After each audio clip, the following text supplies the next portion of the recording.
The Royal Rumble kickstarts the road to WrestleMania, but obviously if you're watching a video like this, you already know that. And you've gotten so mad about them, yes, them and WWE not reading your mind with your fantasy booking, and these are the top 10 biggest errors that some fans feel WWE made with the Rumble. Number 10, Lex Luger and Bret Hart being co-Rumble winners in 1994. I absolutely love this decision, but it makes this list as some people thought it was too much of a dilemma back in 1994, with Lex Luger being positioned as the new face of WWE that wasn't really catching on as Hulk Hogan's successor. While fans preferred Bret the Hitman Hart, the two ended up winning the Royal Rumble together as they both hit the floor at the same time. I thought it was a clever ending that made WrestleMania 10 at Madison Square Garden compelling, but other people were like, no, we need one definitive winner. Tradition must be held. Luger would lose the match to Yokozuna at WrestleMania 10, while Bret Hart got his revenge, defeating Big Yoko and gaining the WWE Championship, avenging his loss at WrestleMania 9. So it's a problem what they did at the Rumble? I don't know. Number 9, Mr. McMahon winning the Royal Rumble in 1999. In 1999, the evil corporate overlord McMahon ruled over WWE with an iron fist, and he entered first into the Rumble match and won it all, playing the foil to Stone Cold Steve Austin as he eliminated him to win the match. And Stone Cold was the only person he eliminated in the match. While WWE was at an overall high at the time, riding in the thick of the Attitude Era, some fans simply looked back at this one as just ridiculous, with the idea of Mr. McMahon being able to outlast 29 other superstars and get under everyone's skin who loved them some Stone Cold Steve Austin as just a little bit too much. Number 8, the 40-man Royal Rumble in 2011.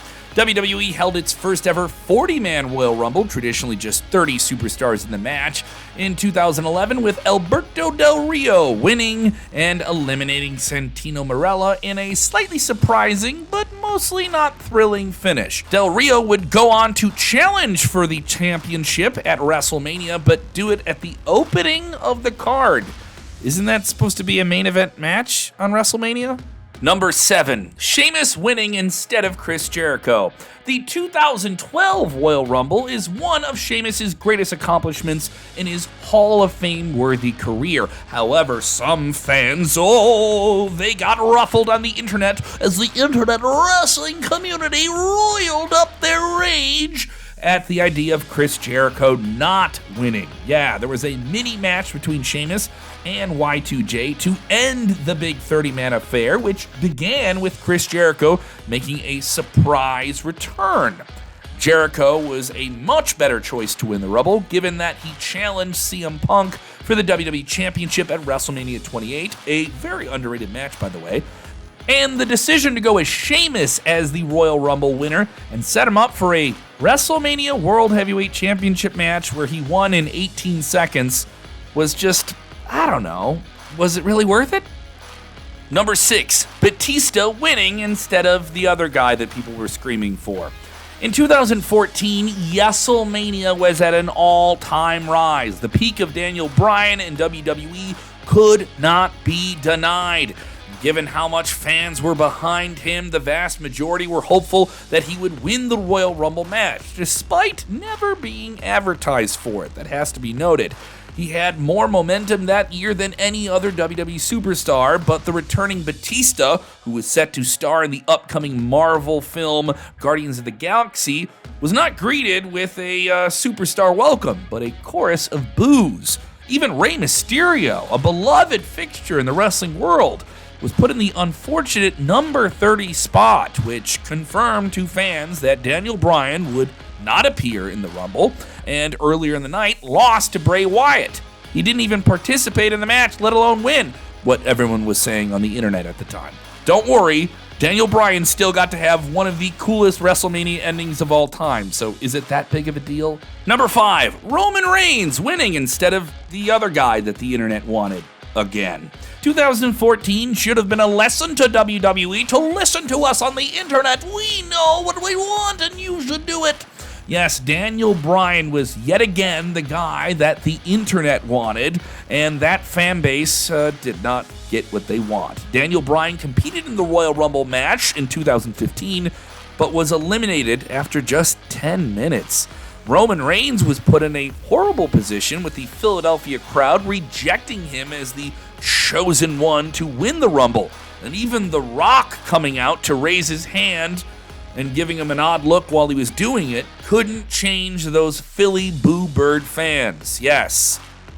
Number 4, Triple H winning instead of Dean Ambrose? In early 2016, WWE fans thought that they were going to be forced to watch another Roman Reigns WrestleMania push, and they were, something they had already rejected the previous year. This time it was Dean Ambrose, Reigns' fellow member of The Shield, not getting the push that the internet demanded. But instead, the WWE Championship, which was on the line in the Royal Rumble match, saw Triple H win it and eliminate Dean Ambrose. So yeah, it was certainly a momentum killer, but it was Triple H who entered at number 30, eliminating Ambrose. That just added a lot more to the frustration.